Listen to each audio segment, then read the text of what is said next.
Welcome back to ADHD-Friendly Weekly Gamer News, and I'm sorry for missing quite a few Sundays, but let's not dwell on the past and let's talk video games. Starting with a couple updates from my video working out the Silksong release window using maths. Now, I didn't see this tweet until after I posted my video, and it would have been perfect to include given the mention of Summer Games Fest. Sarah Bond is the president of Xbox, and that reply, they know something. Also, very quick reminder that we don't know still why the ratings aren't currently publicized, whether they've not actually been categorized yet, or they've been translated regionally from an IARC rating, or that they have been rating and those ratings are just not on those websites just yet. I hoped for the last one, given the rating did appear and disappear from the GRAC site. Either way, I'm just a creator on the internet trying to make sense of things based on the information that we have available to us. None of us are right or wrong, yet at least. I posted a link on my community tab too about how console manufacturers require certain ratings, and you don't have to believe me, you can go click that link. It's all well and good saying digital launchers don't need ESRB ratings, but we already know that Silksong is going to be sold on consoles via console storefronts, so that changes things a little bit. Now, an IARC rating might be sufficient for this, but in my head, that's still as good news as getting an ESRB, GRAC, PEGI, etc. rating. We are less than 1 week from the Fallout TV show releasing on Amazon Prime that's coming on the 11th of April, all episodes. I was very fortunate to have been invited to a screening of episode 1 by Bethesda UK, and I will say nothing else. Elgato have also announced a new collaboration with Fallout ahead of the 11th with limited edition Vault-Tec inspired products. I want to know how expensive they're going to be first, though I bet they sell out before I decide whether to invest. I don't actually need anything, it just looks really cool. According to The Verge, an Xbox Games Showcase is going to be taking place on Sunday 9th of June. Apparently we'll be hearing about a new Gears of War title, as well as release dates for Microsoft Flight Simulator 2024, Avowed, Indiana Jones, and a new Call of Duty. Xbox have also recently set up a new team dedicated to game preservation and forwards compatibility, so that's cool. The next Ubisoft Forward presentation has been announced for June 10th, and there's been rumours of a Splinter Cell remake. Ubisoft also announced this week that a Star Wars Outlaws story trailer will debut next week on April 9th at 6 PM CET or 9 AM PST.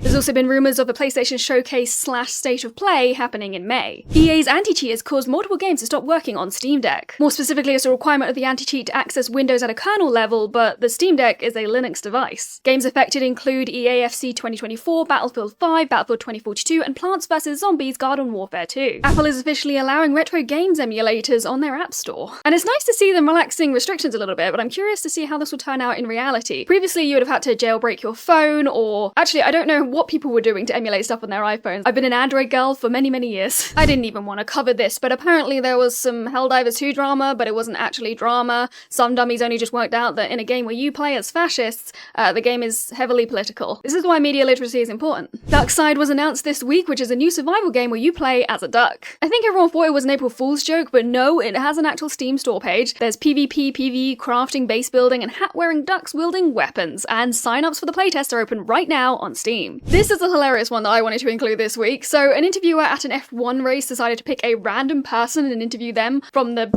I feel like they call it the paddock, but I'm not entirely sure. Anyway, turns out that random person was Lisa Su, CEO of AMD, who was sponsoring the Ferrari car. Of all the people to pick, you just go ahead and embarrass yourself. PirateSoftware broke the Twitch Hype Train world record by reaching level 106 with 54,380 gift subs and over 8 million bits, and then Twitch rewarded him with his own global emote. I really want to think positively, but I just can't help but think about how much of that didn't go to the creator and instead went to Twitch. Ugh, painful. Okay, quickfire headlines, let's go. Turns out the KFC flavored Prime was actually real, however it was only sent to a few select unfortunate creators. The Outer Worlds, Space's Choice, and Thief are currently free on the Epic Games Store, and Ghost Run is going to be the next free game starting on the 11th of April. Ninja is now cancer-free, which is awesome, and I did see the viral tweet joke where someone said that he managed to beat cancer in a fortnight, which yeah, that's the kind of cancer joke that's funny. Previews of Hellblade 2 have now taken place with positive response from critics, with quotes like, "Hellblade 2 will finally show us what an Unreal Engine 5 game can do." Upcoming action platformer with Sekiro-inspired mechanics 9 Souls has a release date and you'll be able to play it on the 29th of May. The big Call of Duty Modern Warfare 3 Season 3 patch went live this week with a lot of updates for multiplayer, Warzone, and Warzone Mobile. The beta for Frostpunk 2 is apparently launching on April 15th, and there's been a lot going on internally at Square Enix this week, with the company planning to officially announce its new mid-term strategy in May. Okay, that's everything I wanted to cover this week. Thank you everyone for listening and watching, and I'm so sorry for the lack of videos for the past few weeks. Look, I was away, and then I was preparing to be away. A lot's been happening, but now we're back. So again, thank you for watching. I'll see you in the next one.